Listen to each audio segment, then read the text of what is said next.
नमः। ओम नमः शंडिगाय नारायणं नमस्कृत्य नरं चैव नरोत्तमं देवी सरस्वती व्यासं ततो जयमुदीरये। श्रीकृष्ण शरणं श्रीकृष्ण शरणं श्रीकृष्ण शरणं महादेव महादेव महादेव। శ్రీమదాంధ్ర మహాభారత ప్రవచన మహాయజ్ఞాంతర్భాగముగా 619వ రోజు ప్రవచనం. శ్రీమదాంధ్ర మహాభారతంలోని 14వ పర్వము శాంతి సప్తకంలోని తృతీయ పర్వమైన అశ్వమేధ పర్వములో ప్రథమ శ్వాసము, పేజీ నంబరు 91, 208 వచనం. తత్వ విచారణ గురించి ఆ సిద్ధుడు ఆ బ్రాహ్మణుడికి చెప్పాడు అని శ్రీకృష్ణుడు అర్జునుడికి చెప్తున్నాడు. ఏది దీన్ని మన సైకలాజికల్ టర్మినాలజీలో చెప్పాలంటే రీఎంఫోర్స్మెంట్. ఇప్పుడు మనం మొత్తం చెప్పేసి సమ్మరీ చెప్తాం, ఒక స్టోరీ, ద జిస్ట్ అనమాట. ద జిస్ట్ ఆఫ్ భగవద్గీత చెప్పేవన్నీ కూడా ద సమ్మరీ ఆఫ్ భగవద్గీత. ఎందుకని ఆయన చెప్పమన్నది భగవద్గీత. ఏం చెప్పాడు? నీకు శ్రద్ధ లేదు, నీకు బుద్ధి లేదు. బుద్ధి ఎందుకు లేదంటే నేను చెప్పేది చాలా గొప్ప విషయం అని చెప్పేసి నువ్వు శ్రద్ధ ఎందుకు లేదు, నువ్వు దాన్ని మర్చిపోయి. కాబట్టి ఇట్స్ ఎ క్లియర్ ఇండికేషన్ అని చెప్పి. సరే, ఇప్పుడు మనం మిగతా వాటికి మనం నవ్వుతాం. సరేనా? అది చెప్పం వచనం అని నిర్దేశించి యోగి జనానుభావ్యం పైన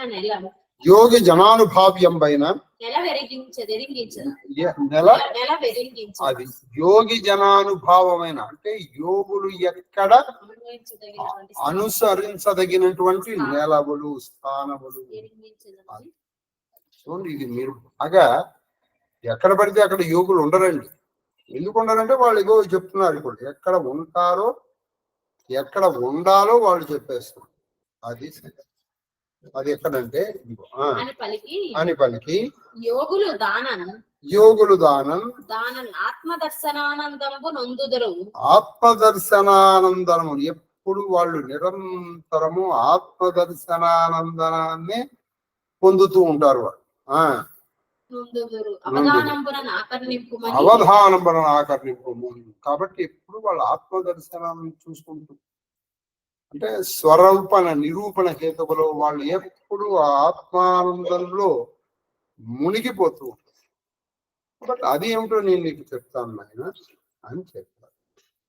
అది ఏంటంటే ఆ నిలవలు అని ఇట్లని విశేషంగా యోగి పొందే ఆత్మదర్శనమే పరమాత్మ దర్శనం. యోగి పొందేటువంటి ఆత్మదర్శనం ఏదైతే ఉందో అంటే స్వరూప నిరూపణ, అదే పరమాత్మ దర్శనం. ప్రత్యక్షంగా పరమాత్మను గమనించడండి. అంటే మనకి సినిమాల్లోనూ వీటిలోనూ ఆయన ప్రత్యక్షం అయ్యాడు అంటే నీకు ఎప్పుడైతే నీ స్వరూపం తెలిసిందో, అంటే నేను ఇది కాదు అన్న ఎరుకగలిగి నువ్వు ఆ నిత్యమైనటువంటి ఆత్మని తెలుసుకోగలిగావో అప్పుడు అది పరమాత్మ దర్శనం. తర్వాత ఆట వెలదు అనగా ముంజగర్భము.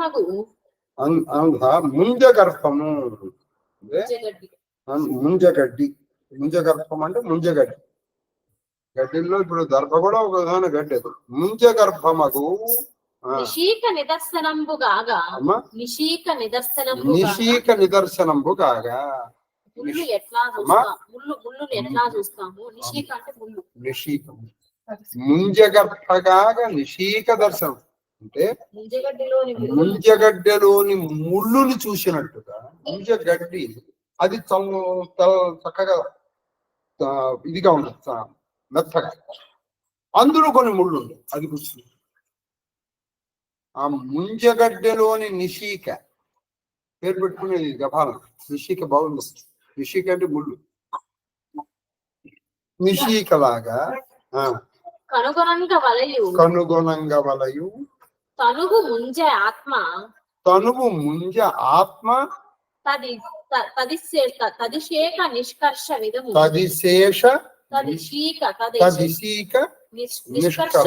సొమ్ము. అంటే ఏంటంటే తనువు ముంజ ఆత్మ, తనువు ముంజ ఆత్మ. ఈ ఆత్మ అనేటువంటిది ముంజగా. మరి నిషీక ఏమిటది? తద్ నిషీక అంటే దాని ఎరుక లేకపోవడం.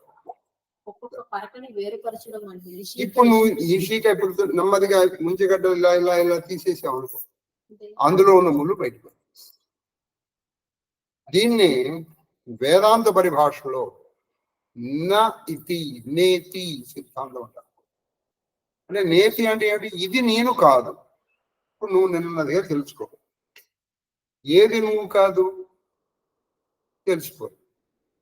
నువ్వు కాంతి ఏదో తెలుసుకుంటూ వచ్చేది. నేను కాదు, నేను కాదు, నేను. ఏది నువ్వు కాదో తెలుసుకో. విధము సొమ్ము యోగ విధుని వెరము. యోగ విధుడు ఇలా చేస్తా అంటే నెమ్మదిగా ముంజగడ్డలో ఉన్నటువంటి నిషీకను తీసిన నెమ్మదిగా ముంజ తీస్తూ అందులో ఉన్న నిషీక బయటపడు. ఆ నిషీకను బయటపడాలి.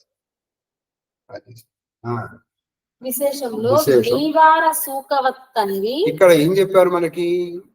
దీంట్లో మనకి మంత్రపుష్పంలో చెప్తారు, నీవార సూకవత్తన్వి పీతాభాస్వత్యనూపమ.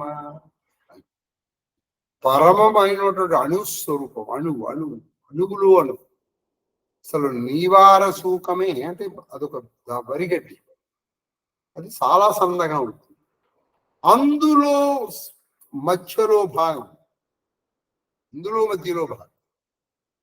కాబట్టి పరమ స్వత్యనూపమ పరమాణు స్వరూపం.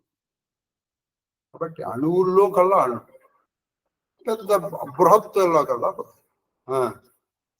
ముంజగడ్డితో మొలతాడు పేని ఒకప్పుడు ఏం చేసేవాళ్ళంటే మొలతాడు ముంజగడ్డితో పెట్టుకున్నాం. ముంజగడ్డితో మొలతాడు పేని ఉపనయన సమయంలో బ్రహ్మచారి కడతారు.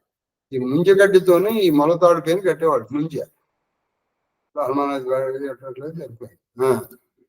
మనిషిలో కూడా అన్నమయ ప్రాణమయ, ఇప్పుడు మనకు కొన్ని ఉన్నాయి. అన్నమయ, ప్రాణమయ, మనోమయ, జ్ఞానమయ, విజ్ఞానమయ కోశాలు.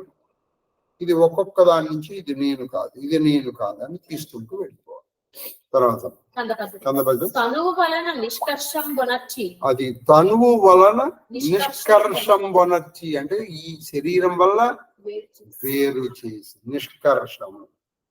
నిష్కర్ష అంటే వేరు చేసి, తనువు నుంచి ఆత్మని విడుదల చేసి. జీవాత్మకాంచు అంటే తనువు నుంచి శరీరము నేది కాదు అని తనువు నుంచి తన జీవని వేరు చేసేటువంటి ఆ యోగుల్లో శ్రేష్ఠుడు, తన జీవాత్మను కనిచేటువంటి యోగి శ్రేష్ఠుడు. జీవాత్మకాంచు యోగి అయి అనుభవదివి ఆ ఉపాయంతో అట్లు తన్ను గనినప్పుడు జనన మరణ గతులం తొలగు. అలా తన్ని తను దర్శనము. అదే నీ దర్శనము అంటే నీ యొక్క ఆత్మ దర్శనం అయినప్పుడే తనను చూసుకుంటా. అదనమాట. అంటే తను చూసుకోవడం అనేది లోపలికి వెళ్ళిపోవడం, అంతర్ముఖ సమారాధన.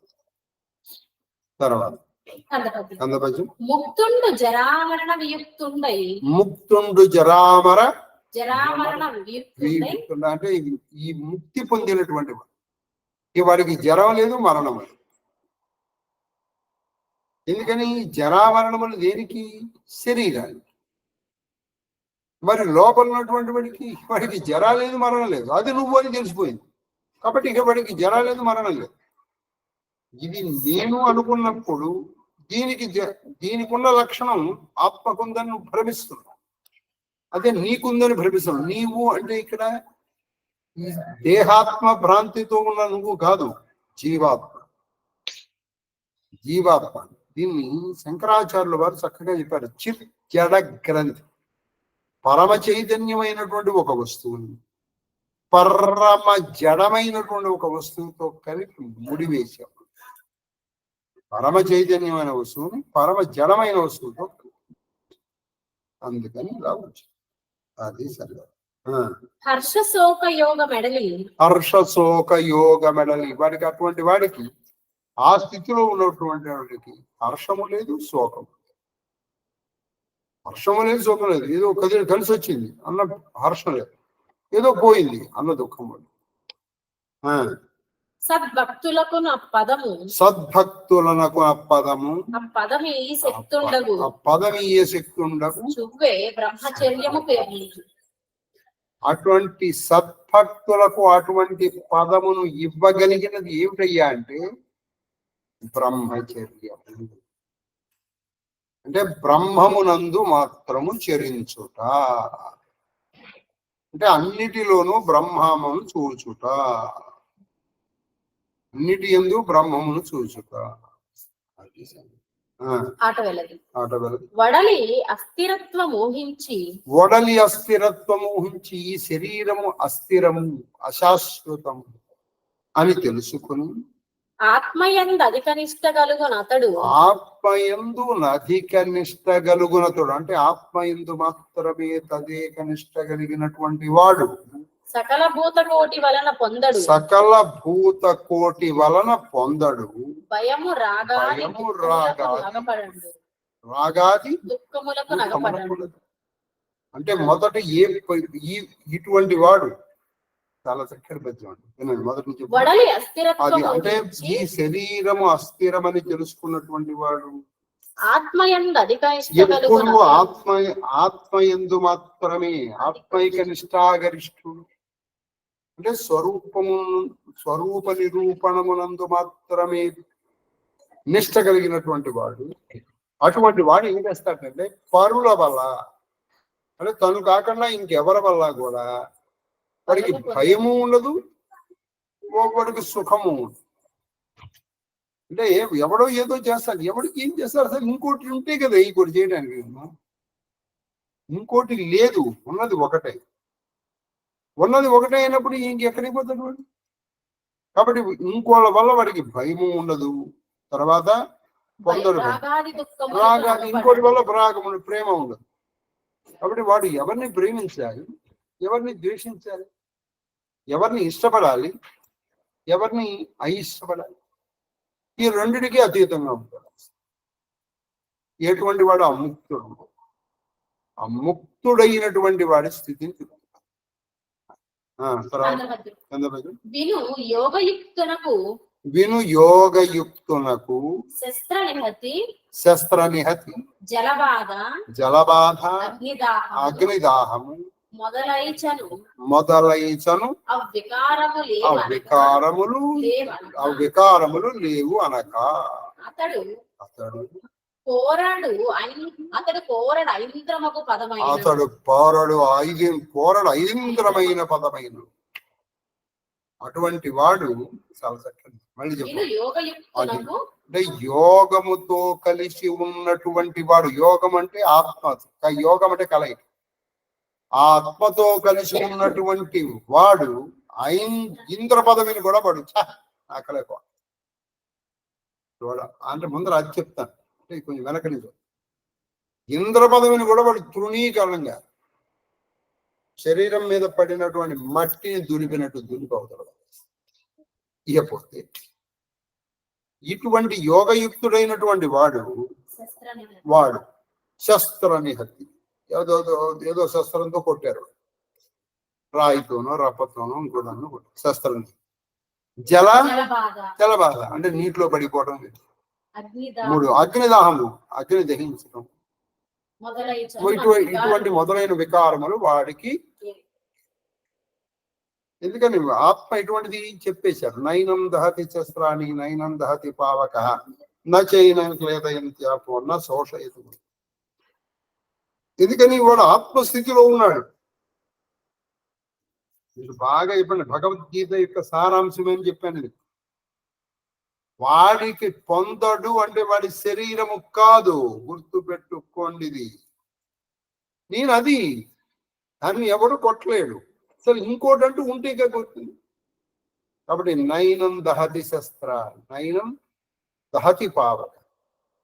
నైనం చిందంది, ఏ శస్త్రము కూడా దాన్ని చిన్న భిన్నం చేయదు, లేదా అగ్ని దహించదు, నీరు తడుపలేదు, గాలి ఆర్పివేయదు. పైగా అటువంటి వాడు ఇంద్ర పదవిని కూడా, ఎందుకని వాడు ఆత్మస్థితిలో. మీకు నేను ఇక్కడే ఒక చక్కటి విషయం చెప్తాను. కోట వెంకటాచలం అని బేసికల్గా జాగ్రఫీ, కానీ is a very good historian. మన దౌర్భాగ్యం ఏంటంటే ఆయన బయటికి రా. ఆయన రాసింది అలెగ్జాండర్ మన దేశాన్ని మీదకి దండెత్తి వచ్చినప్పుడు వచ్చాట. అంటే అప్పట్లో అరుగులు ఉండేవి, ప్రతి అరుగుల మీద ఒక్కొక్కడు సంధ్యావందనం చేసుకుంటూ ఇట్లా ఇట్లా మాలలు తిప్పు. విచిత్రంగా వీడి సైన్యాన్ని ముందరికి వెళ్ళలేకపోతున్నాయి. అలెగ్జాండర్ తను లెటర్ రాసుకున్నాడు ఇంటికి, భారతదేశంలో ఏ ఆభరణాలు లేకుండా ఒంటి మీద మినిమం బట్టలు ఉండి చెప్తూ ఉంటారండి. వాళ్ళ చుట్టూ భయంకరమైనటువంటి అగ్ని నేను చూశాను. అది నన్ను ముందరికి పోనివ్వలేదు. అందుకే నేను భారతదేశం మీద దండయాత్రని ఆపివేసి వెనక్కి వచ్చేస్తున్నాను అని రాసుకున్నాను. నేను ఆపివేసి వెనక్కి వచ్చేస్తున్నాను. ఇది భారతదేశం యొక్క గొప్ప, ఇది సంధ్యావందనం యొక్క గొప్ప, ఇది మన వేషంలో ఉన్న గొప్పతనం. వేషధారణ కూడా మారాలి, వేషాలు. అలాగే భాష కూడా మారాలి. గుడ్ మార్నింగ్, గుడ్ ఈవినింగ్ సంస్కృతులు ఆగిపోయి మహాదేవ సంస్కృతి రావాలి. గుడ్ మార్నింగ్ కనీసంలో సుపోదు తెలుగు. అది మహాదేవ నమస్కారం చేస్తే తప్పేముందని చెప్పండి. మహాదేవ్ కాదు వాసుదేవ్. అలాగే మేము మాలలు తిప్పుతూ ఉండాలి. ఇప్పుడు మీకు తెలియకుండా మీతో పాటు మీ పరిసరాలకు కూడా రక్షణ ఏర్పడుతుంది సుమా.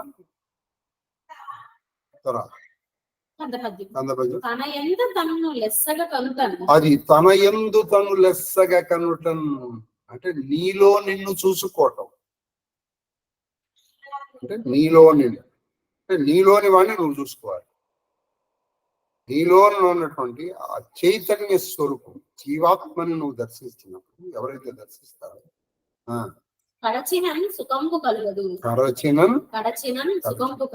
దాన్ని మించిన సుఖం,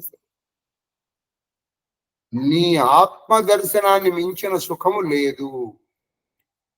ఇప్పుడు మరి నీకేమో ఈసారి ఇది తింటే, ఇది చూస్తే, ఇది అనుభవిస్తే, ఇది ముట్టుకుంటే, ఇది తాకితే, ఇది వింటే, ఇది తింటే ఆనందం కలుగుతుంది. ఇది ఆభాస్.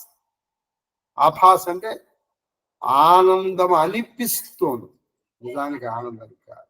ఎందుకు కాదు? మనకే తెలుసు. మనం ప్రతి ఒక్కరు నీకు ఏది ఆనందం అనిపించిందో ఆ క్షణానికి అదే ఎక్కువగా చెయ్యి. అదే నీ అనారోగ్యానికి, మరణానికి కూడా దాహం కాదంట.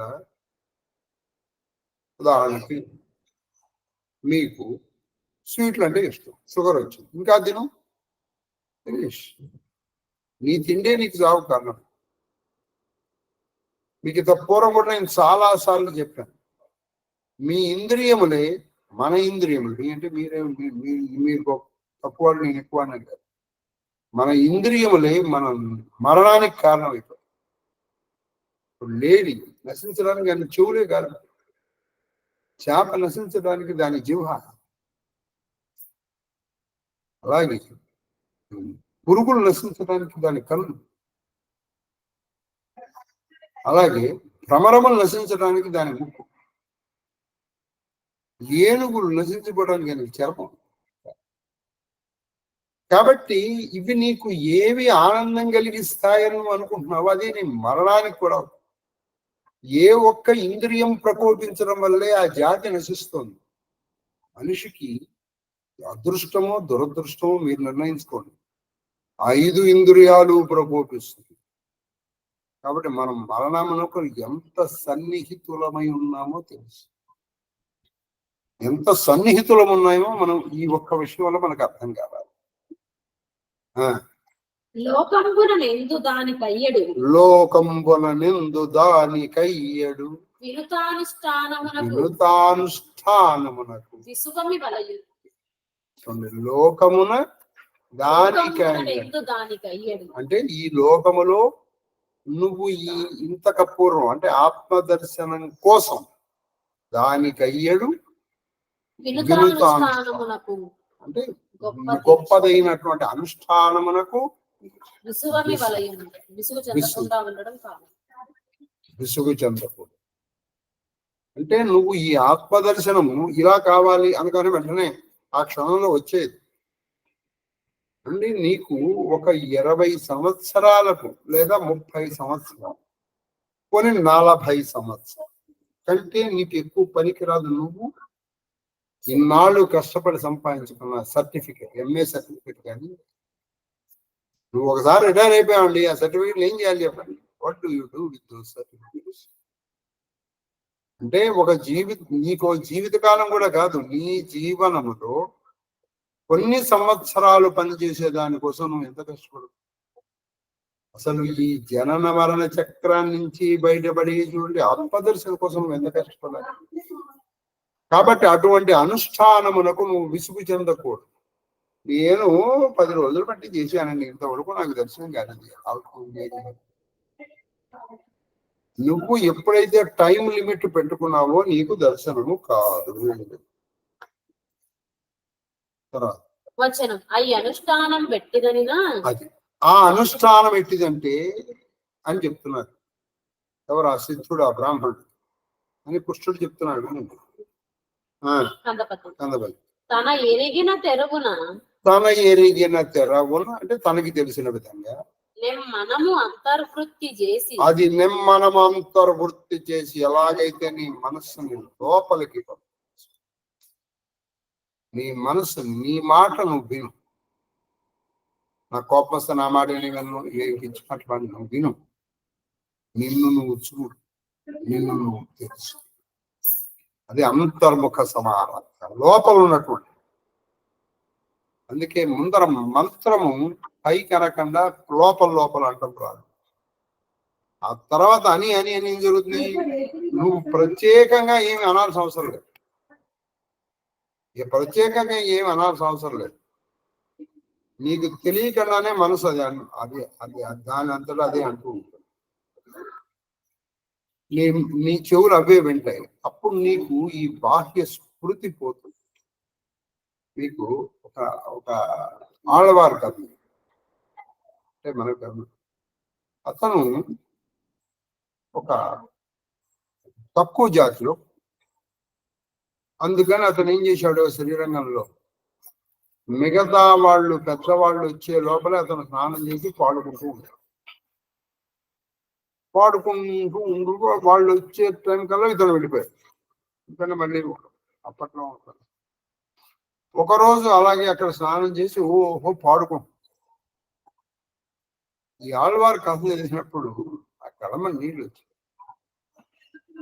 ఎప్పటికైనా ఆ స్థితి మనకి ఈ జన్మకు కాబట్టి ఏ జన్మకైనా వస్తుందా అని అంటే, ఒకప్పుడు 2 ఆళ్వార్లు 3 ఆళ్వార్ల గురించి మీకు నేను చెప్పాను. ఒకే సమయంలో ఉన్నారు వాళ్ళు, ద్వాపర యుగాంతరం. సరే, ఇప్పుడు ఈ ఆళ్వారు అలా పాడుకుంటుంటే పరవశంలో రంగనాథుడు మా పరవశం. ఈ లోపల వీళ్ళు వచ్చేసి ఎవరు ప్రధాన పూజారు వచ్చేటప్పటికి ఈ తక్కువ జాతి వాడు పైగా వాడు అక్కడ గొంతెత్తి పాడుతున్నాడు, పరవశంతో పాడుతున్నాడు. ఓహో అరిచారు. ఎందుకంటే ఎప్పటి చూసారు అరిచారు, వారికి డిస్టర్బెన్స్ రాదండి. మనము మన ఏకాగ్రతని ఎదటి వాళ్ళ మీద పెడుతున్నామా, దాన్ని ఊతంగా చేసుకుంటాం. వాడు అరిచాడండి, నేను చేయలేకపోతాను అంటే వాడు అరిస్తే నీ ఏకాగ్రత భంగం అయిపోయింది. అంటే నీ ఏకాగ్రత వాడి అరుపు మీద ఆధారపడింది. ఇది నెంబర్ 1. ఇక్కడ మనకి ఏకాగ్రత లేనట్టే. అటువంటిది ఉన్నా నీకు వినపడకన్న స్థితి రావాలి. అని వినపడలా, నిజంగా వినపడలా. అంటే ఆ సరస్సులో వాళ్ళకి ఒళ్ళు మండిపోయి ఏం చేశారు, ఒక చిన్న పులకరాళ్ళు పెట్టి కొట్టారు. శరీరాన్ని తప్ప అసలు తెలియట్లా. ఆ స్థితి రావాలి. తిట్టారు, కొట్టారు లిటరల్లీ. ఇక కూడా వాళ్ళు అప్పుడు అసలు ఏం చేశారు, ఈ చిన్న రాళ్ళు కాదని చెప్పేసి ఒక పెద్ద రాయి తీసుకొచ్చి తల మీద వేసి కాదు ఇప్పుడు స్పృహలోకి వచ్చారు. క్షమించండి క్షమించండి క్షమించండి క్షమించండి అని క్షమించాలని వాళ్ళేమో తిడుతున్నారు. అసలు ఎందుకు క్షమించాలి? నా మూలంగా రంగనాథుడి సేవకి ఆలస్యం అయిపోయింది. చెత్త పాపాత్ముడి. అయినా మీరు క్షమించండి. వాళ్ళు తిడుతున్నారు కానీ నార్మల్గా మరి మీరు ఇప్పుడు మీరు స్నానం చేసి రంగనాథుడి సేవకి వెళ్ళాలి. మీరు నన్ను క్షమించండి అంటూ వెళ్ళిపోయి ఇంట్లో అదే బాధపడుతున్నారు. అయ్యో రంగా క్షమించిన ఆయన, నా మూలంగా ఇవాళ నీకు ఆలస్యం అయిపోయింది, నా మూలంగా నీకు ఆలస్యం, నా మూలంగా. అదేంటి పాపభక్తుడి మనం కోరుకోవడం కాదు, అసలు మనం భగవంతుడికి ఏమి ఇచ్చాం ఆలోచించండి. మనం ఏమి ఇచ్చాం అలా ఆలోచిస్తుంటే పాపం వాడు ఆ లోపలికి వెళ్ళేటప్పటికీ ఆశ్చర్యకరంగా శ్రీరంగంలో రంగనాథుడి తల నుంచి రక్తం కాదు. వీళ్ళందరూ ఆశ్చర్యపోయారు. ఏం జరిగిందో అనుకున్నారు. కానీ చూడండి, ఇప్పుడు మనం చేసిన తప్పు మనకు గుర్తురాదండి. ఎందుకు ఇలా వచ్చింది? బహుశా వాడు పాటలు పాడండి అందుకు అలా. మనం చేసిన తప్పు మాత్రం మనకు గుర్తురాదు. పైగా మనం కరెక్ట్ చేసాం అనుకుంటాం. ఏం చేస్తాం చెప్పండి. అప్పుడు అక్కడి నుంచి ఒక అశరీరవాణి పెంపుతుంది. మీరు అతను తదేక నిష్ఠాగరిష్ఠుడై పరవశంలో పాడుకుంటున్నటువంటి వాడిని రాకించి చివరికి రక్తం వచ్చేప్పుడు. ఇప్పుడు ఈ రక్తం ఆగిపోవాలంటే ఒకే ఒక మార్గం. ఈ రంగనాథుడి గుడిలో ప్రధాన అర్చక స్వామి ఎవరైతే ఉన్నారో ఆయన వెళ్ళి ఆ మాలవని తక్కువ జాతి వాడిని భుజముల మీద కూర్చోబెట్టుకొని తీసుకుని ఇక్కడికి వస్తే మీ పాప ప్రక్షాళన అయిపోతుంది.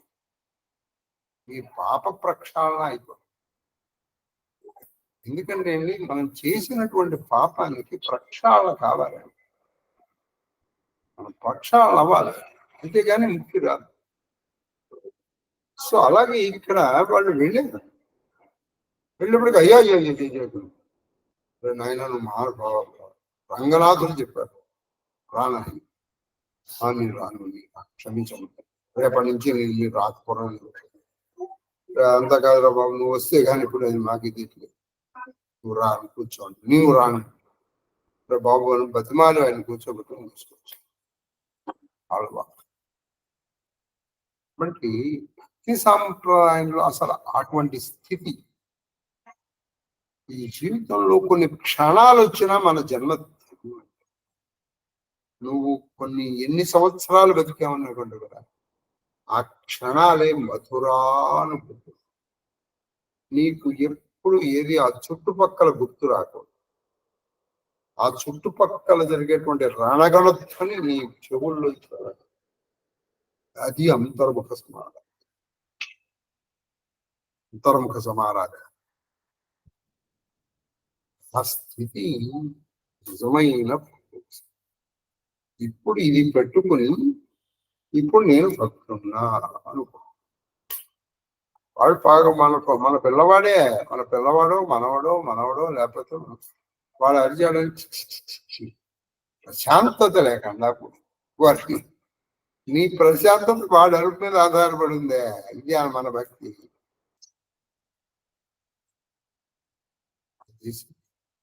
అలా నువ్వు చేసుకున్నావు అనుకో, నువ్వు ఎక్కడైనా జపం చేసుకోవచ్చు. తన ఎరిగిన తెరుగున చూసారా, అందుకని తన ఎరిగిన తెరబన మనవనం తొరబుక్కులపై నీ విధంగా నీకు ఎలా తెలుస్తుంది? నువ్వు గురువుల దగ్గర నేర్చుకున్నది కానీ, నువ్వు చదువుకున్నది కానీ, నీకు తెలిసిన దానిలో ఏదో విధంగా లోపలికి వెళ్ళు. నువ్వు అక్కడికి దర్శనం చేసుకొచ్చావు, దాన్నే మళ్ళీ నెమరు వేసుకోసక్కగా అక్కడికి వెళ్ళావు. అక్కడికి వెళ్ళినటువంటి ఆ రాధారాణి విగ్రహం, అక్కడికి వెళ్ళినటువంటి ఆ కృష్ణుడి విగ్రహం, అక్కడికి వెళ్ళినటువంటి ఆ కృష్ణుడు, ఆ లలాటము, ఆ పలకం, ఆ పింఛం, ఇవన్నీ నీకు తెలుసు. నీకు పెద్ద పద్ధతిలో అలా నెమ్మదిగా చేసుకుని అంతర్ముఖం చేసుకుని మనము అంతర్వృత్తి చేసి మరి బాహ్యగతి అది దాన్ని బాహ్యగతి నుంచి వెళ్ళనీవు కదా. అంటే బయట వినపడేటువంటి శబ్దాలు కానీ, బయట మాటలు కానీ, అంతర్ముఖ సమానాధ్యాయ చెప్పేస్తున్నారు ఇక్కడ. ఎందనుగుణం పడు నిలపాలి. ఏ విధంగానైనా మనస్సుని నిలపాలి. ఏదో విధం నీకు ఏ పద్ధతి, నీకే అనేక పద్ధతులు చెప్పారండి. ఎప్పుడు ఒకే పద్ధతి చేసేవాళ్ళు నీ బోర్ కొడు. కొంతసేపు పూజ చేయి, కొంతసేపు జపం చేయి, కొంతసేపు ధ్యానం చేయి, అన్ని రకాలుగా చేయి. కొంతసేపు ఆయన కథలు వింటూ, మనకు ఆ పంచేంద్రియాలు ఇచ్చింది అందుకే. కొంచెం సేపు ఆయన్ని చూడు, ఆలోచన, ఇప్పుడు విను, ఇప్పుడు అను, ఇప్పుడు చక్కగా అక్కడ ఉన్నటువంటి వాసన, ఇప్పుడు ఆ ప్రసాదం తింటూ ఆస్వాదించు. ఇప్పుడు ఈ చర్మం కూడా మిగిలిపోయింది. ప్రపంచం ఏం చేస్తుంది? ఆయన ఆలయానికి వెళ్ళు, నడు, చర్మంతో నడు, ఆయన చేతులతో ముట్టు. అందుకే చేతులారంగా శివుని పూజించినది నూరు రూపంగా హరికీర్తన. ఈ సాధనాలన్నీ ఉపయోగించుకో, ఒకదాని తర్వాత ఒకటి, లేదా అన్నిటికీ కలిపి అందరూ ఒకదాని తర్వాత ఏదో విధంగా. నేను ఇలా చెప్పాను, మీరు అలాగే చేయాల్సిన అవసరం లేదు సుమా. అలా చేసేసి అది ఎట్లనేనా దంతములు ఏది ఎట్లనేనా అంతర్ముఖ చేసి ఏదో మంచి మార్గంలో దాన్ని బయటికి పోకుండా. ఎలాగంటే దంతములు, జిహ్వ, కుత్తుక, కంఠం, తాలుతలము అంటే దౌడ, తాలు, కంఠనాళము, హృదయము, గణ్య చరిత అంటే మంచి ప్రసిద్ధమైనటువంటి చరిత్ర కలిగిన వాడా అని మధ్యలో ఈయన పిలుస్తున్నాడు. మరియు లోపల నెచటికి మనసు మెలగే, మరియు లోపల నెచటికి మనసు మెలగి కదల్పక అచటన ఆగవలెను. కదల్పక నచటన మనసు ఎక్కడ లోపల మనసు వెళ్ళి ఎక్కడ నిల్చిందో అక్కడ నిలిపిస్తుంది. ఇప్పుడు ఉదాహరణకి మీకు ఒక చిన్న అంటే ఒక చిన్న విషయం చెప్తాను. రాధా, మీరు శ్రీకృష్ణ ఇది చదవండి, అందులో రాధా శృంగారం చెప్తారు. నీ మనసు అక్కడ నిలిపి అది ఎక్కడ నీకు నిలిచిందో నువ్వు అంటున్నావు అనుకో, ఆయన దంతములు వచ్చాయి అక్కడ నుంచి, ఆ కంఠనాలు, కంఠం, కుత్తుక నీకు ఎక్కడ నిలపనిందో అక్కడ ఎవడో అడుగుతుంది ఆయన పాదాలను దర్శించాలి తప్పితే అంటే నీకు ఆ పాదాలు కనపడలా, అక్కడ అన్ని పూలు వేసారు, కనపడిన మొహం చూడలా. కనపడినటువంటి మొహం చూడవయ్యా, లేదు అసలు నీకు ఈ రూపమే లేదు. నిర్గుణ పరంజ్యోతి ఏదో ఒక విధంగా సగుణ సాకారంగా నిర్గుణ పరబ్రహ్మ ఎక్కడ నీ మనస్సు బాగా హత్తుకుపోయింది. ఇప్పుడు అలా అందుకే కొంతమంది అలంకార ప్రియులు చక్కగా అలంకారం చేస్తారు, వాళ్ళు దాంట్లో వాళ్ళు రమిస్తారు దాన్ని. ఇంకొంతమందికి ఇట్లా అభిషేకం చేయడం అంటే చాలా ఇష్టం, ఇంకొంతమందికి చాలాసేపు మంచిగా అనేక రకాల హారతులు ఇస్తూ ఉంటే ఆ హారతుల్లో ఆయన మొహాన్ని చూసి ఆనందపడతారు. ఇలా నువ్వు చేసి ఈ షోడశోపచారం చెప్పింది కూడా అందుకని నీకు ఎక్కడ నీ మనసు ఆగిపోతుందో అక్కడ ఆపేస్తుంది. అదే ధ్యానం, అదే ధ్యానం. పూజ అయిపోతుంది, పూజ కావాలని అనుకోమాట. నీకు చక్కగా ఒక రోజు కలిసింది, అక్కడే ఆపేసి మిగతా పూజలన్నీ లఘుగా చెయ్యకపోయినా పర్వాలేదు, చెయ్యకపోయినా పర్వాలేదు, నేను చెప్తున్నాను. కానీ ఎక్కడ మీకు లగ్నం అయిందో, ఏ ఏ సేవ దగ్గర మీ మనసు లగ్నం అయిందో ఆ సేవ దగ్గర తర్వాత అని చెప్పాను. ఇలా ఆ చిత్రుడు ఆ బ్రాహ్మడికి చెప్పాడు అని చెప్పాడు. ఎవరు? శ్రీకృష్ణుడు చెప్పి నాతో శిష్యుండని మరపునను పలికి, నాతో శిష్యుండు అని మరపునను పలికి, నాతో శిష్యుండని మరపునను పలికి అంటే నాతో శిష్యుడు అని మరపునను మర్చిపోక నువ్వు నా శిష్యుడి అని గుర్తు పెట్టుకో. ఆయన చెప్పాడుగా ఫస్ట్ మీకు సాంఖ్యయోగం చెప్పాను, కార్పణ్య దోషోపం, నువ్వు నన్ను శిష్యుడిగా స్వీకరించు. అప్పుడు చెప్పాడు ఆయన భగవంతుడు. కాబట్టి నువ్వు నా శిష్యుడు అని మర్చిపోకుండా తలంచుకొని కొండొక విచారించి ఇంకొంచెంసేపు ఆలోచించి నవ్వుచు నా విప్రుడు ఇంకా నవ్వుతూ అన్నా నా ముఖం ఇలా నవ్వుతూ ఆ విప్రుడు ఇలా చెప్తాడు. ఇప్పుడు ఈ బ్రాహ్మణుడికి ఆ సిద్ధుడు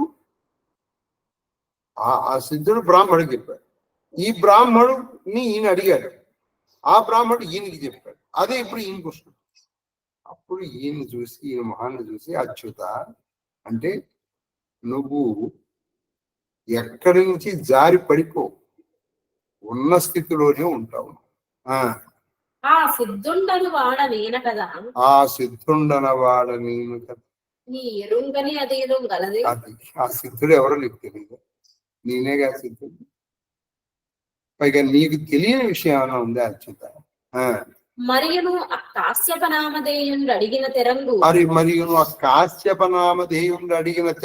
దానికి ఉత్తరంబు నా ఇచ్చిన విధంబు వినుమని ఆ సిద్ధుని ఆ కాశ్యపుడు అడిగిన ప్రశ్న నీకు ఆయనకి చెప్పిన సమాధానం యొక్క విధానాన్ని చెప్తాను విను అని చెప్పాడు. కేలు మొగిచి వినయశాలి అమ్మేధావి విశద కరుణ చెప్పవే మహాత్మా పరమ మోక్షకరణ పరిణతం అయిన ఉదాత్త సూక్ష్మ సుకర ధర్మమని చాలా చక్కగా చెప్పాడు. ఇప్పుడు ఆ బ్రాహ్మణుడు, ఆ కశ్యపనామధేయుడు ఈ సిద్ధుడిని ఏమన్నాడంటే కేలు ముగించి వినయంతో కూడినటువంటి ఆ కాశ్యపుడు విశద కరుణ అంటే చాలా ఎక్కువైనటువంటి కరుణతో నా మీద నాకు ఇప్పుడు అడిగే ప్రశ్నకు సమాధానం చెప్పినాయి. ఏమిటంటే అది పరమ మోక్షకరణ అంటే పరమము అంటే దాన్ని మించింది. మోక్షకరణం అంటే మోక్షాన్ని, కరణం అంటే సాధన. మోక్షకరణం అంటే మోక్షాన్ని ఇచ్చేటువంటి మోక్షకరణ పరిణతం పైన ఉదాత్తం అంటే గొప్పది, సూక్ష్మం పరమ సూక్ష్మం, సుకరం సులభం. దీనికి ఎన్ని అడ్జెక్టివ్స్ వేసారో చూడండి. నువ్వేదో మోక్ష ధర్మాలు చెప్పమన్నా కదా, గొప్ప ధర్మాలు చెప్పకూడదు. అది ఎలా ఉండాలి? సులభంగా ఉండాలి. రెండోది ఎలా ఉండాలి? సులభంగా ఉంది కదా అని చెప్పేసి అది తక్కువది కాకూడదు, చాలా ఉదాత్తంగా, అది సూక్ష్మమై ఉండాలి. అటువంటి మోక్షని పొందే పద్ధతి ఏదైనా ఉంది? సులభము, సూక్ష్మము, ఉదాత్తం అయిన మోక్షకరణాన్ని నా మీద దయతో చెప్పండి అని చెప్పారు. అడిగారు ఆ బ్రాహ్మణుడు, ఆ కశ్యప నామదేవుడు ఈ సూత్రం. ఆ సిద్ధుడి ఈ కృష్ణుడికి చెప్పాడు ఇవన్నీ కూడా. ఇలా నేను అడిగాను, నేను చెప్పాను.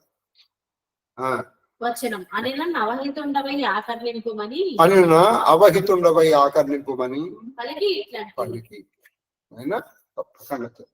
కానీ నువ్వు చాలా శ్రద్ధగా వినాలి సుమ. అవహితుడవై చాలా శ్రద్ధగా వినాలి. ఆకర్ణింపుమని ఇట్లా ఇలా ఆట పాలకడవ పెక్కు పశులలోడించిన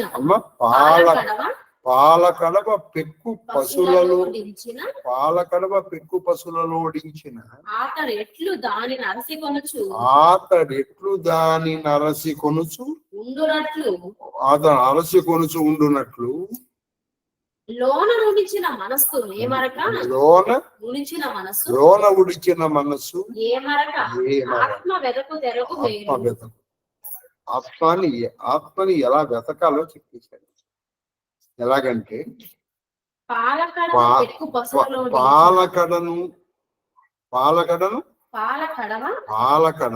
పెక్కు పశువులలో ఓడించి ఒక పాలు పిత్తడానికి ఒక కడవ తీసుకొచ్చాడు. ఆ కడవని ఏం చేశాడు? పెక్కు పశువు, అన్ని పశువులు ఉన్నాయి. ఆ పశువుల మధ్యలో తిని పెట్టేశాడు. ఎక్కడో ఉన్నాయి కదా.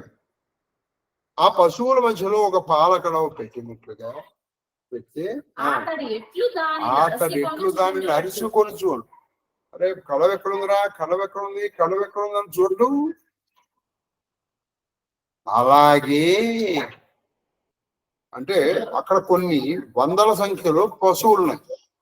పాల కడవ ఏవో మధ్యలో ఎక్కడో పెట్టి నువ్వు దాని మధ్యలో వెతుక్కుంటావు కదా. అలాగే పద్ధతిలో లోన ఉన్న మనసుని నీ లోపల ఒక మనసు, దాన్ని ఏమరక నీ ఆత్మని వెతకడం. ఇప్పుడు ఈ పాలకడవ ఎక్కువ పశువులు ఉన్నాయి చూసారా, ఇవి నేను డైవర్ట్ చేస్తుంది. వెళ్తూ ఉండగా నేను నీ మనసు ఏదో ఒకటి డైవర్ట్ వెళ్తుంది కాదు. నువ్వు కడవ దగ్గరికి వెళ్ళాలి. నీకు పాలు కావాలంటే ఫస్ట్ నువ్వు కావాల్సిందండి పాల కడవ కావాలి. అంటే అక్కడ ఆవు ఉంది, పాలు ఇస్తుంది, నీ దగ్గర కడవలేవు, ఏమైనా చేయగలవాను? కాబట్టి కడవ ఉండవలసిందే. అంటే ఇప్పుడు నువ్వు ఒక్కొక్క దాని దగ్గరికి వెళ్ళి చూసుకోవటం, ఇది కాదు, ఇది కాదు, ఇది కాదు, ఇది కాదు, పాల కడవ వచ్చే వరకు నువ్వు వెతుకుతుంటావు లేదా. అంటే నీ కాన్సన్ట్రేషన్ అప్పుడు పశువుల మీద ఉండదు, కడవ మీద. ఇప్పుడు కూడా నీకు ఇక్కడ విషయ వాంఛల మీద ఉండదు. అప్పుడు ఇవి కొన్ని ఆచరిస్తే కానీ అర్థం కావాలి.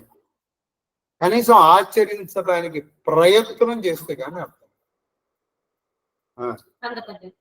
ఈ తెరగుణను ఉద్యుక్తుండై ఈ విధంగా వాడు ఉద్యుక్తుడై ప్రయత్నపూర్వకముగా తెలివొందిన మనము అంటే కొంచెం తెలివి కలిగినటువంటి. తెలివి అంటే తెలివి అంటే మామూలు ఎదుటి వాడిని ముంచే తెలియజేట్లు కాదు. ఇక్కడ నిద్రం పోకుండా అంటే మేల్కొనినటువంటి మనస్సు, ఆత్మదర్శనానికి ఉద్యుక్తమైనటువంటి మనస్సు. అతుల వివేక ఖ్యాతి మరిగించి శశ్వద్యోతితమగు బ్రహ్మము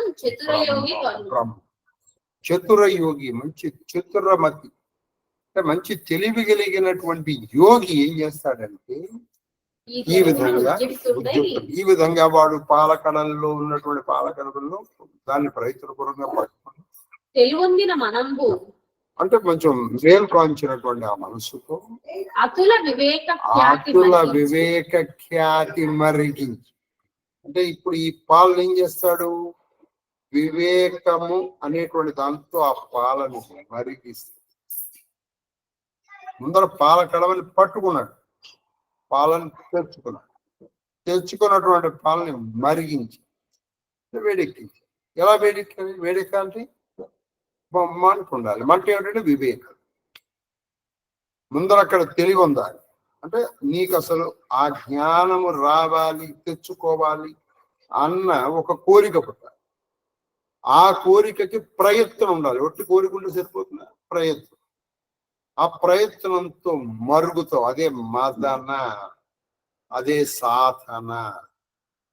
మరిగించి శశ్వద్యోతితమగు బ్రహ్మము, అది శశ్వద్యోతితమగు బ్రహ్మము. శశ్వద్యోతితము అంటే శాశ్వతంగా ప్రకాశించేటువంటి బ్రహ్మమును మరిగిస్తా.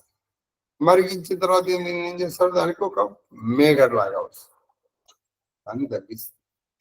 ఇప్పుడు దీనికి ఏం చేస్తాడు, మీరు నెమ్మదిగా అక్కడతో ఆగల, దాన్ని నెమ్మదిగా ఒక తోడు కోరుకుంటుంది. తోడు అంటే ఏదైనా పూర్వం ఇలా చేశారు వాళ్ళు, వాళ్ళ దాన్ని తీసుకుంటారు. ఎవరైనా తీసుకోవాలి కదా, అదే తోడు. తోడు వేసుకున్నప్పటికీ ఇదేం జరిగింది, పెరుగై. అందులోంచి నీకు అది బాగా నువ్వు చిరిగి అవ్వలేదు. అప్పుడు నీకు వ్యాపిస్తుంది. మొదట నీ అంతటా నువ్వు కొంత సాధన చెయ్యాలి. ఎక్కడ వరకు? తెలివందటము, మరిగించడం. ఇక్కడ గురు సహాయంతో దాన్ని నువ్వేం చేయాలి, ముందర ఆ పాలని పెరుగుగా చేసి ఇప్పుడు ఆ మంత్రమును మతించాలి. అందుకే దాన్ని కల్వము అంటారు. కొంతమంది ఏంటంటే ఏరా కల్వం ఏం చేస్తున్నాడా అంటారు. అంటే కల్వం అంటే ఇట్లా నూరడం అన్నమాట. మంత్రాన్ని నూరాలి, కల్వం పెట్టి. అంటే మంత్రం మనన మనన మనన మనన మనన ఆ శబ్ద తరంగాలు నీలో ఆ జ్యోతిని పుట్టిస్తుంది. కల్వం చేయాలి. అప్పుడు అందులోంచి నీకు అమృతం లేదా ఇంకో వెన్న వస్తుంది. ఇక అది ఫైనల్ స్టేజ్. అది శాశ్వతమైన అనాది తత్వము. అనాది తత్వం. ఆ తత్వం ఏది ఉందో అది అనాది. దానికి ఆది లేదు, అంతము. ఆది అంటే ఆది లేనిది. ఎప్పుడైతే ఆది లేదు దానికి అంతం కూడా లేదు. ఆది అంతము లేని దానికి మధ్య లేదు. అదే విశ్వరూపం. మనకి విశ్వరూపం అంటే ఏంటో కృష్ణుడు ఇలా పెరిగిపోయినట్టు చూపిస్తారు. నిజానికి అది కాదు. నువ్వు ఇలా పెరిగిపోతే కొంత స్టేట్ ఆగింది అక్కడ. అప్పుడు అది విశ్వరూపం ఎందుకు అవుతుంది? అది ఎక్కడ ఆగలా, అర్జునుడికి పూర్తిగా కనపడలా. ఆయనకి ఇలా అనేక బాహూదర వక్ర నేత్రం, అనేకమైనటువంటి ముఖాలు కనిపిస్తూనే ఉన్నాయి. అవి అలాగే అనేక కళ్ళు కనిపిస్తున్నాయి, బాహువులు కనిపిస్తున్నాయి, పొట్టలు కనిపిస్తున్నాయి. సర్వతో అనంత రూపం. సర్వతో అన్ని చోట్ల ఉంది అది. ఇంత పూర్వం కృష్ణుడు ఒక చోటే ఉన్నాడు. ఇప్పుడు కృష్ణుడు ఒక చోట లేడు, అన్ని చోట్ల ఉన్నాడు. ఎక్కడ పడితే అక్కడే ఉన్నాడు కృష్ణుడు. అది కృష్ణ రూపంలోనే లేదు, ఎక్కడ ఏ రూపంలో అయినా ఉన్నాడు. కానీ కృష్ణ తేజస్సు ఉంది అందరు. ఇదంతా చూశాడు. అది విశ్వరూపం అంటే. కాబట్టి అటువంటి బ్రహ్మాన్ని వాళ్ళు చూస్తారు. అనాది తత్వ చక్షురాధికంబులైన అనాది తత్వ చక్షురాధికములు. అది అనాదం. చక్షు అంటే అనేక చక్షువులు కలిగినటువంటి ఇంద్రియములకు గ్రాహ్యము కాదు. ఇంద్రియములకు గ్రాహ్యం. అది అందుకే అర్జునుడు తన చర్మ చక్షువులతో చూడలేకపోయాడు. నీకు ఈ చర్మచక్షువులకి నీకు పరిమితి ఉంటుంది. నీకు చూడటానికి కొంత పరిమితి ఉంటుంది. ఎత్తు గాని వెడల్పు గాని ఇంకోటి గాని సకల మల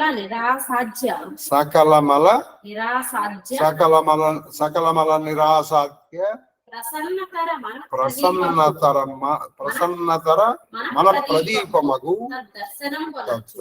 అటువంటి ఆ దర్శనం ఎటువంటిదంటే అది సకల అంటే ఏ విధమైనటువంటి అన్ని మలినాలను నిరసిస్తుంది, అంటే లేకుండా ఉంటుంది, నిర్మలమైన ఆద్యము, అది ఆది ప్రసన్నంగా ఉంటుంది. ఆ స్వరూపం పరమయోగులు, అందుకే కృష్ణుడు చెప్పండి ఆయన ఇటువంటి స్వరూపాన్ని దర్శించాలి. దేవతలు, యోగులు, ఋషులు ఎప్పుడూ కోరుకుంటూ ఉంటారు. తర్వాత కలయంగ నెల్ల ఎడల కలలు లోచనములు పదంబులు హస్తంబులు. చూసారా, ఇది అనేక బాహూదర వక్రనేత్రం పశ్యామిత్వం సర్వతో అనంతం. దానికి పాదాలు, ఎక్కడ పడితే అక్కడే పాదాలు, ఎక్కడ పడితే అక్కడే చేతులు, ఎక్కడ పక్కడే అక్కడ బాహువులు, ఎక్కడ పడితే అక్కడ అసలు ఎటు చూస్తే అక్కడే ఉన్నాయి. అది విశ్వరూపం. ఆ విశ్వరూపం చూపిస్తున్నాడు. ఇక అదే పని ఇప్పుడు ఆయన చెప్పేది the summary of Bhagavad Gita, the gist of Bhagavad Gita. లోచనములు పదములు హస్తంబులునై ఆ తత్వం ఉజ్వల, అది తత్వం, అది సగుణ సాకారంలో. ఈయన కృష్ణుడు అంటే ఏంటంటే 4 చేతులు కలిగి లేకపోతే వేణువు పట్టుకుని తనవాడే అనుకున్నాడు. అలా ఆశ్చర్యపోయాడు. వెలుంగ యోగవంతుడు, ఆ యోగవంతుడు ఆ విశ్వరూపాన్ని చూస్తాడు. అందుకే పశ్యామి, చూశాను, విశ్వేశ్వర, విశ్వమునకు ఈశ్వర, విశ్వరూప, విశ్వమే నీ రూపము. విశ్వరూప. ఇప్పుడు మీరు విష్ణు సహస్రానికి విశ్వం విష్ణు, విశ్వమే విష్ణు. ఇప్పుడు మీరు ముందరికి వెళ్ళాలనుకోండి, విశ్వమే విష్ణు అయినప్పుడు ఏ విశ్వము నీకు కనపడేది? ప్రతిదీ. నిన్ను మోసం చేసిన వాడు కూడా విష్ణువే. ఆజ్ఞానం. అప్పుడు నీకు ఆ సర్వ బ్రహ్మమయ బుద్ధి ఏర్పడుతుంది. తను వేర్పరించి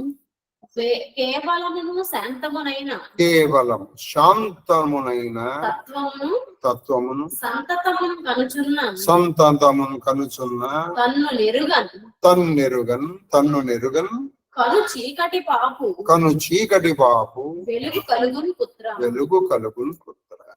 నాయన కశ్యప చక్కగా చెప్పారు. ఏమంటే తను ఏర్పరించి అంటే శనువును ఏర్పరించి నీ శరీరం నుంచి జీవుణ్ణి విడిచి ఇది నేను కాదు అని తెలుసుకో. మొదటిది. 2 కేవలము శాంతమునైన పరమశాంతము ఆ స్వరూపం. శాంతరసం అన్నిటికంటే మించినటువంటి పరమ శాంతమునైన తత్వము సంతతము. అటువంటి తత్వము సంతతము, నిరంతరము. అటువంటి తత్వాన్ని నిరంతరము దర్శిస్తూ ఉంటాడు ఆ యోగి. పరమశాంతమైనటువంటి తత్వాన్ని దర్శిస్తూ. ఎందుకని అప్పుడు ఇతనికి ఈ శరీరంతో సంబంధం లేదు. ఈ శరీరానికి వచ్చేటువంటి సుఖ దుఃఖాలు, లాభాలు, నష్టాలు, ఇవన్నీ కూడా, రోగాలు, అవన్నీ కూడా ఆయనకి సంబంధం. ఇప్పుడు మీకు రమణ మహర్షి ఎలా దీన్ని సెపరేట్ చేసి చూసారో మనకు అర్థం. ఇప్పుడు ఇదే పెద్ద పుండ్రు, దీని పెద్ద పుండు, దీన్ని ఆలోచించేది. ఆయన దేని గురించి ఆలోచించలేదు. అదమ్మా కనుచున్న తను తెలుసుకున్నటువంటి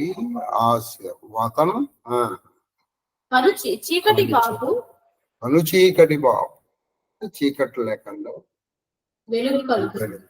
ఇప్పుడు వెలుగులో ఉంచుతాడు. ఇదే మనకి లోకంబులు లోకేశులు లోకస్థులు తెగినతు అలోకంబకు పెంచీకటికి అవ్వల నెవ్వండు పరమ చీకటి వస్తుంది. మీకు మన ఇది గరుడు వచ్చింది, ఆయన బద్రీనారాయణ తీసుకుంటుంటే పరమ చీకటి వచ్చింది, ఆయన నడవలేకపోయాడు. అప్పుడు వెంటనే ఆయన చూపించాడు, అక్కడ వెలుగు కనిపించింది. చీకటిగా వస్తుంది, చీకట్లోంచి చూశాడు కూడా వెలుగు కనిపిస్తుంది. అది ఎంత వెలుగు అంటే మీరు ఒక విధంగా చీకటిని భరించగలుగుతారు, వెలుగుని భరించగలుగుతారు. వాళ్ళు నిలబెట్టుకోరు, మీరు లోపలికి వెళ్తే కనిపిస్తుంది. బ్రహ్మ విద్యా రహస్యంబు సర్వము నీకు చెప్పి, సర్వము చూసారా, ఇదే బ్రహ్మ విద్య సర్వము నీకు చెప్పాను నేను, నీవింక సుఖికము అని కశ్యపుడు నేను పోలేదు అని ఆ సిద్ధుడు కశ్యపుడు ఆమంత్రణము చేసిన అపాస్త సంశయుండై అంటే సంశయములు పోయినటువంటి వాడు ఆ శిష్యుడు అడిగాడు, ఆ బ్రాహ్మణుడు కూడా అని ఇదంతా కృష్ణుడు అర్జునుడికి చెప్పాడు. అలా ఆయన దగ్గర సెలవు తీసుకుని సిద్ధుడిని నేనేనని, నేను దర్శించడానికి వచ్చాను అయినా అచ్యుత అని కృష్ణుడు చెప్పాడు. మహాద్విజుడు అంతర్ కృష్ణుడి దగ్గరికి వచ్చి ఆ మహాద్విజుడు అంతర్హితుడు ఆయన మాయ. పరమహితమైన ఆ వాక్య సంతానము, అది పరమహితమైన ఆ వాక్య సంతానం సమవధానంబున వినంబడియని పాండవ మధ్యమా అంటే పాండవ మధ్యముల్లో పరమత్సం బ్రహ్మరహస్యం సమ అవధానం. ఇప్పటికైనా శ్రద్ధగాను వినబడిందా, నీకు వినబడిందా? నాడు రథస్థుండవైన నిన్ను, అది నాడు రథస్థుండవైన నిన్ను ఏతదీనియంబైన అర్ధజాతంబు వినిపించుతున్నది. అప్పుడు నువ్వు రథమధ్యంలో ఉండంగా నీకు ఇవన్నీ వినిపించు. సరే, ఇప్పుడు ఇవన్నీ అప్పుడు విస్తారంగా చెప్పారు, ఇప్పుడు ఇవన్నీ సంగ్రహముగా చెప్పారు.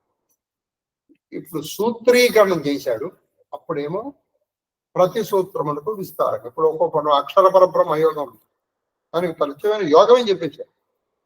అలాగే శ్రద్ధాత్రయ వేత్త, అలాగే సాంఖ్యం, ఒక్కొక్క దానికి ఒక్కొక్క యోగం చెప్పేశారు. రాజవిద్య, రాజకోటి యోగం, అలాగే విశ్వరూప సందర్శనం ఒకటే మాటలో చెప్పాడు. అక్కడ విశ్వరూప విభూతి యోగం. తర్వాత పురుషవరుతోడ ఆ పురుషవరుడైనటువంటి అర్జునుడితో పురుషోత్తముడైనటువంటి ఆ శ్రీకృష్ణుని కాయలాడు. అయ్యా నేను విన్నాను. శేషపద్యం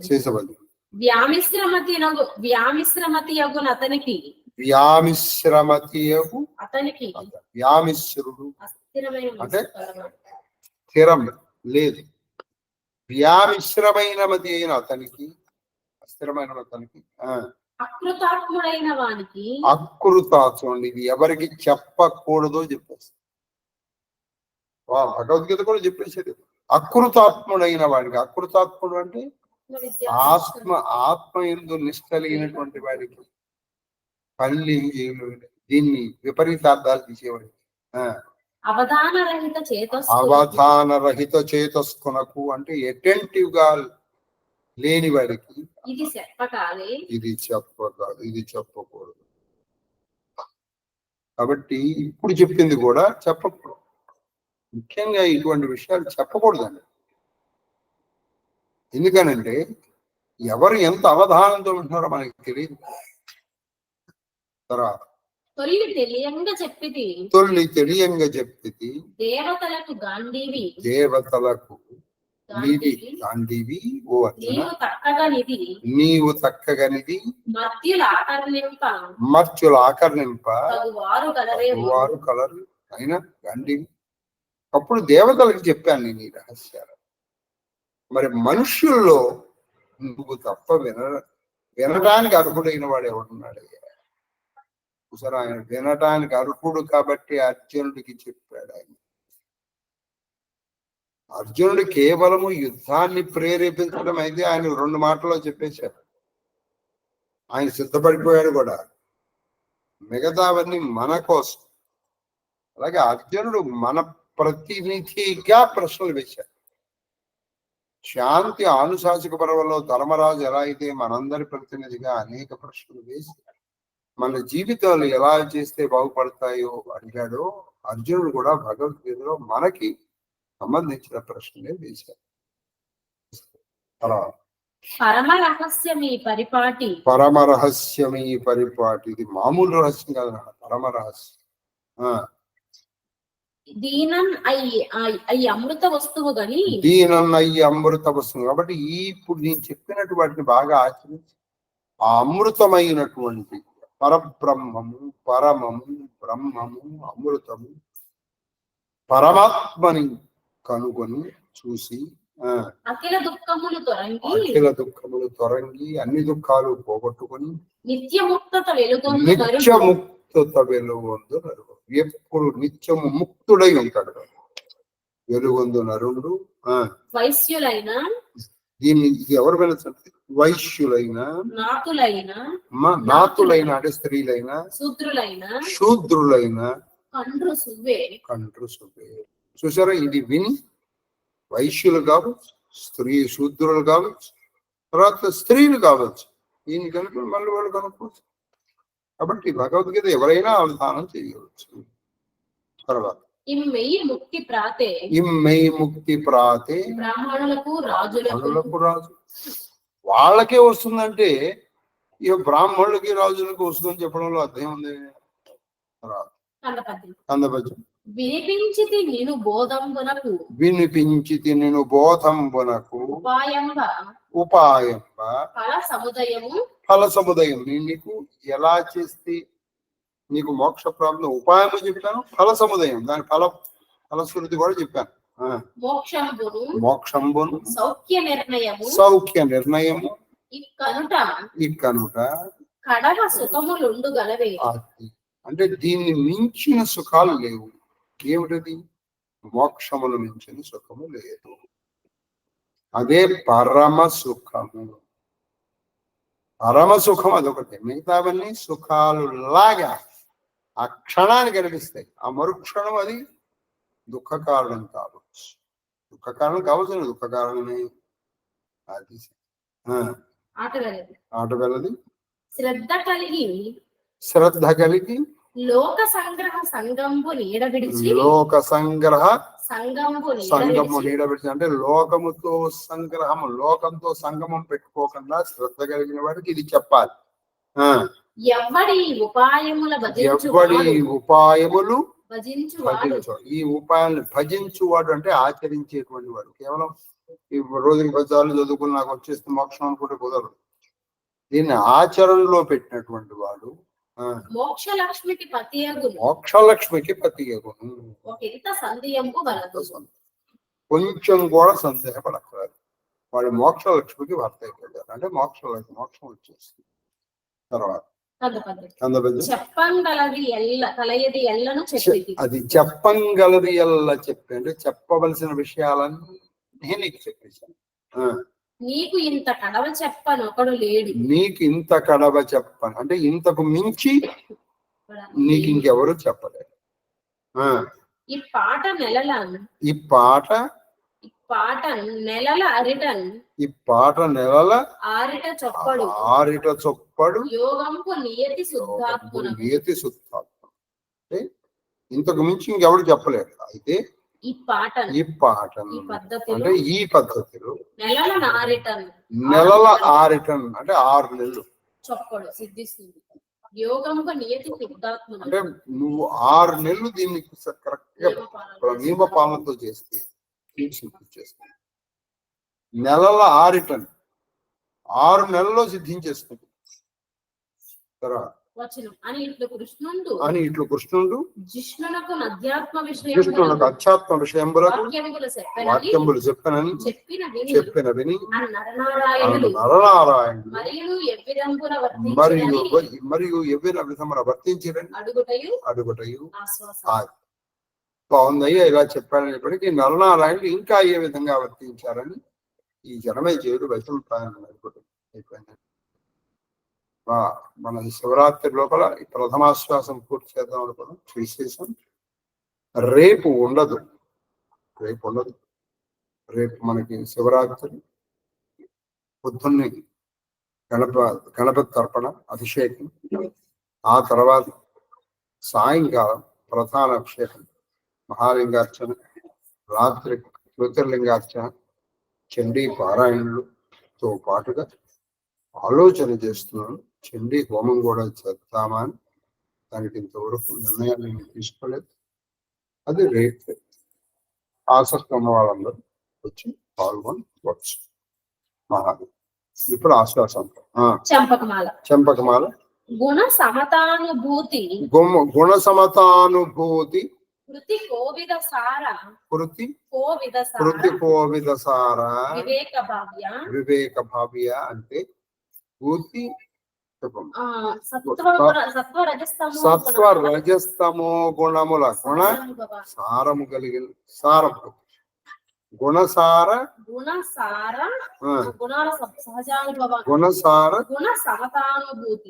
గుణసార సమతాను అంటే గుణములు సత్వరజస్తమో గుణముల యొక్క కృతి అంటే కొంచెం కృతి హరించడంలో కోవిద సార అంటే మంచి ప్రావీణ్యము కలిగినటువంటి వాడ.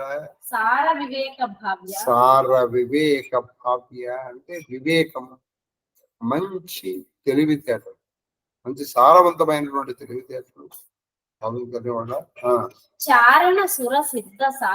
చారణ సుర సిద్ధ సాధ్య కచర ప్రముఖాఖిల భూత సేవి అంటే నేను ఎవరెవరు చేస్తుంటే చారణులు, శిక్షుడు, సాక్షుడు, ఖచరులు ఆకాశంలో చరించే వాళ్ళ చేత అందరి చేత సేవింపబడేటువంటి ఓ హరిహరనాథ.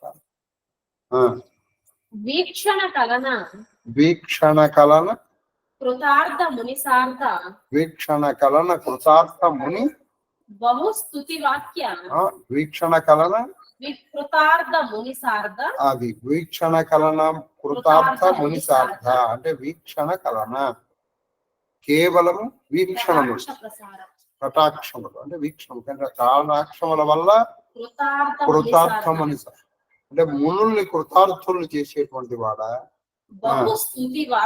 బహుస్తుతి వాక్య రత్న భూషణ అంటే నిన్ను స్తుతించడానికి అనేక వాక్యములు.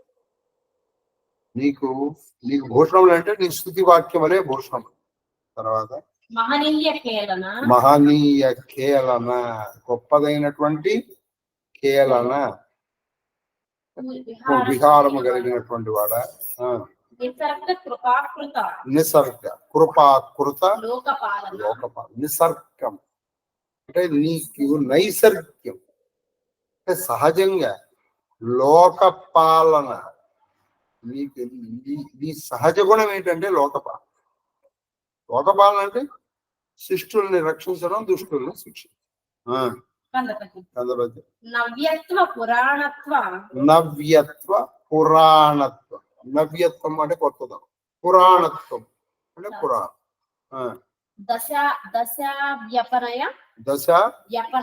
దశావ్యపనయ అంటే ఈ నవ్యత్వము పురాణత్వం అనేటువంటి దశలు. దశావ్యపనయ అంటే పోగడం వల్ల దుర్నిరూప సౌందర్యం. నీది ఎటువంటి వాడివంటే నీ సౌందర్యం దుర్నిరీప అంటే దీంతో సాటి లేదు సౌందర్యం కలిగినటువంటి వాడు.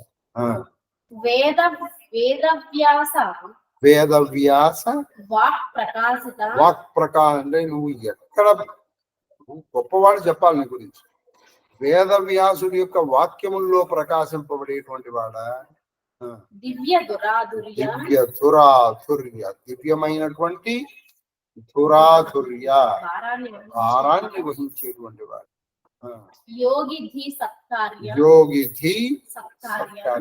యోగుల యొక్క ధీ బుద్ధి సత్కార్య వాళ్ళ చేత సత్కరింపబడేటువంటి వాడు. మాలిని పద్యం భువన భవన దీపస్ఫూర్తి దీపస్ఫూర్తి తేజోవిలాస తేజోవిల భువన భవనం. ఈ ప్రపంచం అంతా కూడా చతుర్దశ భువనాలు చతుర్దశ భువనాములు. భువన భవన దీపస్ఫూర్తి దీపస్ఫూర్తి అంటే దీపం అనిపించేగా. తేజోవిలాస కాంతి ప్రకాశం కలిగి అంటే ఈ మొత్తం 4 పద్ధతి భువాలని నీ తేజస్సే వెలిగిస్తుంది. తర్వాత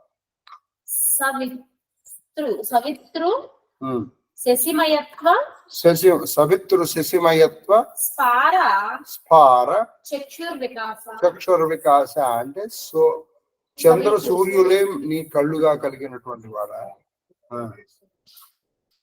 సవితృ శశిమయత్వ అవుతుంది వాళ్ళు సోమ సూర్యాగ్నిలోచన అంటే వాళ్ళే నీ కళ్ళు. వివిధ వివిధ నిగమ విద్య వివిధ నిగమ విద్య వేద్య నిగ అంటే గొప్పదైనటువంటి వివిధమైన గొప్పదైనటువంటి వివిధములు అనేకమైనటువంటి వేద విద్య. వేదముల యందు మాత్రమే తెలియబడేటువంటి వాడ పరమమైనటువంటి సూక్ష్మమైనటువంటి ప్రభాసం ప్రకృష్టమైనటువంటి తేజరూపం కలిగిన వాడు. పవన విజయ లీలా ప్రౌఢ పవన విజయ లీలా ప్రౌఢ చేతో విలాస. పవన విజయ లీలా చేతో విలాసం అంటే పవన విజయము గొప్పదైనటువంటి గాలి అంటే గాలి అంటే మీరు యోగ విద్య అంటే మరి ప్రాణాయామం చేశారు. పవనం అంటే గాలిని జయించాలి. ఇప్పుడు మీరు ఎక్కువసేపు గాలిని బంధించగలిగితే గాలిని జయించినట్టు కదా. పవన విజయ అంటే నువ్వు గాలిని జయించడం వల్ల నీకు ఒక ఆటగా ఆయన నీకు అర్థమవుతాడు. అంటే ప్రాణాయామ పద్ధతిలో అర్థం. తర్వాత గద్యం ఇది శ్రీ ఉభయ కవిమిత్ర కొమ్మనామాచ పుత్ర వృథారాజన విరాజ తిక్కన సోమయాజి ప్రణితము పైన శ్రీమద్ మహాభారతం మనందు అశ్వమేధ పర్వమనందు ప్రథమాశ్వాసం 14 పర్వములో ప్రథమ అశ్వాసాన్ని పూర్తి చేసుకున్నాము. రేపు అంటే శనివారం నాడు ద్వితీయ అశ్వాసము ప్రారంభం అవుతుంది. సాధ్యమైనంత వరకు దీన్ని ఏప్రిల్ 30 లోపల మహాభారతములకు చదువుదామని ఆశ. శ్రీకృష్ణుని పరం చెప్పమ్మా.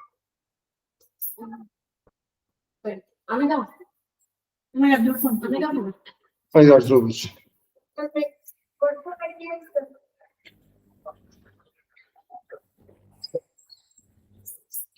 ఏం చెప్పాలి?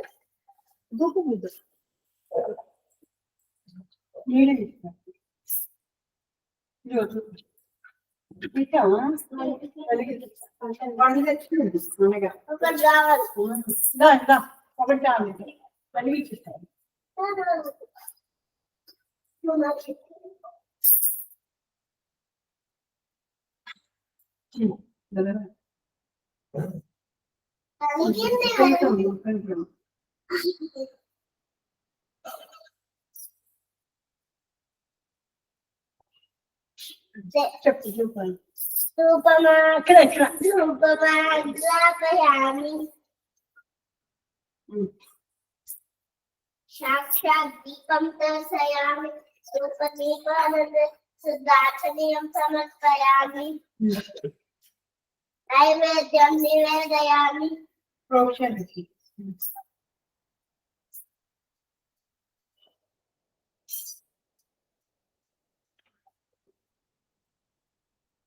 ఓం భూర్భువస్వః సర్వచైతన్య రూపాంత మాజ్ఞాం విద్యాం చ ధీమహి బుద్ధిం జ్ఞానం ప్రచోదయాత్. ప్రోక్షాత్ పరీక్షించాలి పరీక్షించాలి.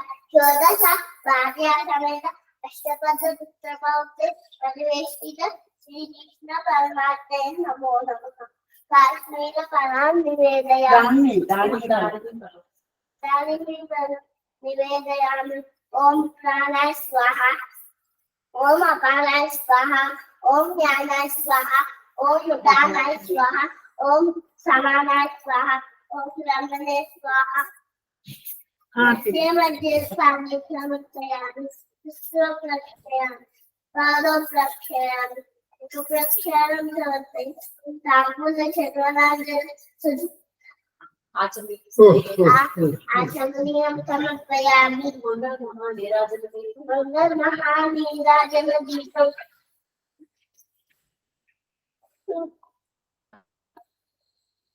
ఇది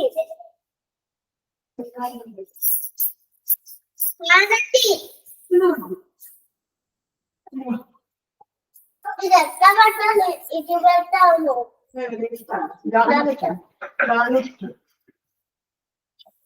దీంట్లో అగ్గి పెట్టండి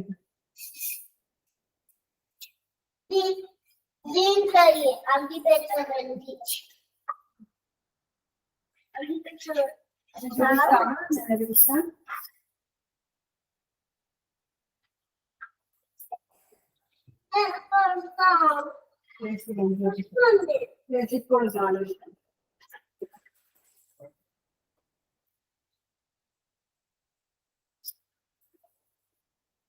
లక్ష్మీ ఆనంది తాత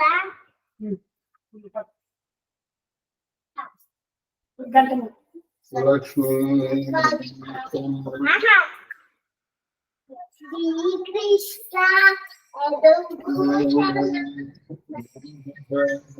శ్రీకృష్ణ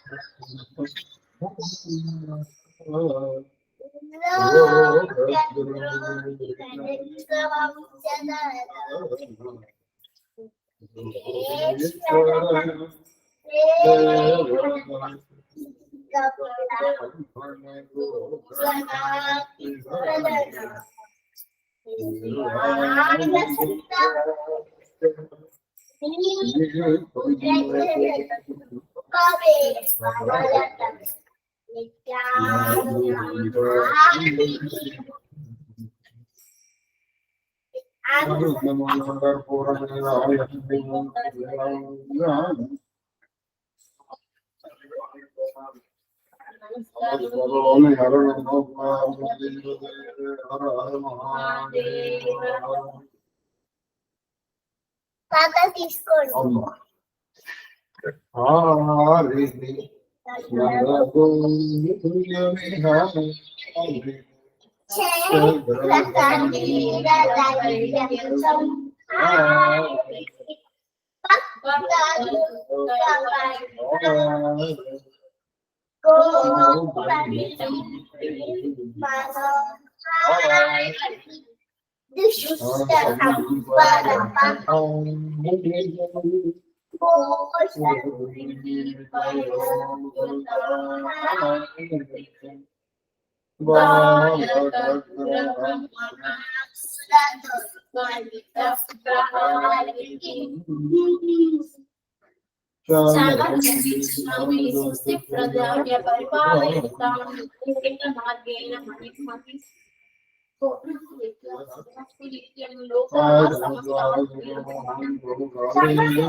మహాదేవ మహాదేవ మహాదేవ మాస్టర్ మహాదేవ మహాదేవ మహాదేవ మహాదేవ మహాదేవ మహాదేవ శాస్త్రి గారు మహాదేవ్ గురు గారు మహాదేవ మహాదేవ మహాదేవ మూర్తి గారు మహాదేవ్ మహాదేవ్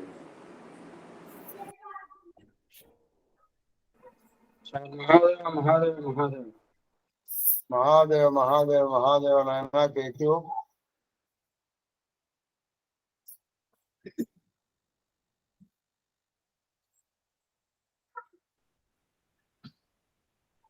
తమ్ముడు గారు దయచేసి నమస్కారం. మా అక్కయ్య గారు మహాదేవ్ మహాదేవ్ మహాదేవ్ మహాదేవ్ మహాదేవ్ మహాదేవ్ మహాదేవ గురువుగారు మీ పాద పద్మములకు నా శిరస్సు వంచి ఎత్తుకోటి నమస్కారాలు. అమ్మగారి పాద పద్మములకు నా శిరస్సు వంచి ఎత్తుకోటి నమస్కారాలు. మహాదేవ మహాదేవ మహాదేవ్ మహాదేవ్ మహాదేవ్ మహాదేవ్ కన్నప్ప మహాదేవ గురుగారు.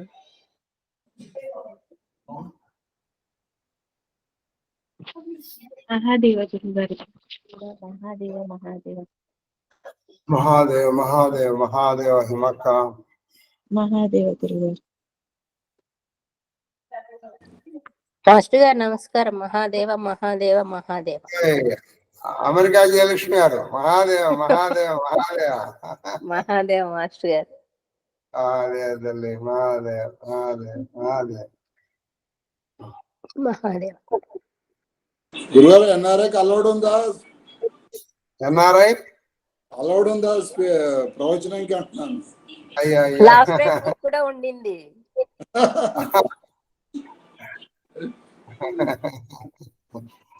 మహాదేవ్ మహాదేవ మూర్తి గారు. మహాదేవ. మాదే మహాదేవ్ జయలక్ష్మి గారు. మహాదేవ మహాదేవ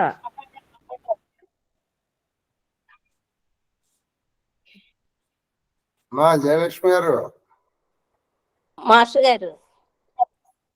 అక్కయ్య గారు మీకు మహాదేవ్ చెప్తున్నారు హైదరాబాద్. మహాదేవ మహాదేవ మహాదేవ మహాదేవ జై గారు.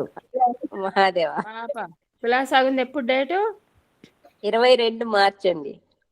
Very good very good. All the best. Mahadeva. Mahadev Mahadev Mahadev. మరి స్వీట్లు ఎలా ఇస్తారు ఇక్కడ? అరేంజ్మెంట్ ఏంటండి? చేస్తారా? మాకు ఏమన్నారు?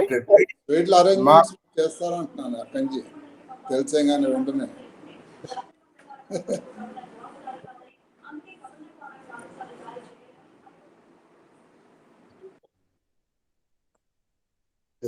ఆప్షన్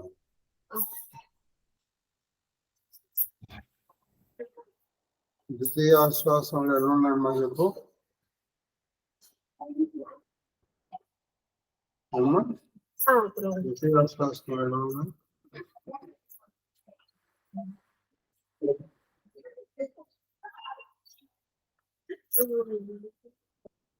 తొమ్మిది ఘట్టాలే ఉంది. ఉమ్, బ్రాహ్మణ గీతలు ఉమ్, అంతర్యాగ ప్రకారము నిరూపించి చెప్పుట, ఇంద్రియ మనః పరస్పర సంవాద ప్రకారము, జీవాత్మ స్వరూప నిరూపణ ప్రకారము, జనకునకు విప్రరూపధరుండైన యమునితోనైన సంవాదము,